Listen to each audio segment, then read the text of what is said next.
ভাবি এই দেখো পেঁয়াজগুলো লাও। এই মাঠে কতক্ষণ কাজ করে, সেই সকাল থেকে শ্রাবণী ফোন করে করে হাঁপি গেল।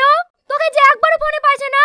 তুই আগে শ্রাবণীকে ফোন করে কথা বল, তারপরে ঘাটে যা। তবে কথা বলা যায়, হাতে পায়ে নোংরা, আগে গাটা ধুয়ে আসি, তারপর খেয়ে দিই, আরাম করে ফোন করব।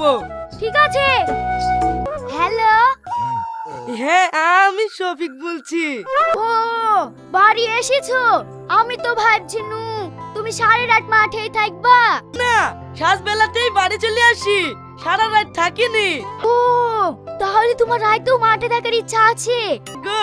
জানো আর একটু বেলা থাকলে ওই জমির পেঁয়াজগুলো তুলা হয়ে যায় তো।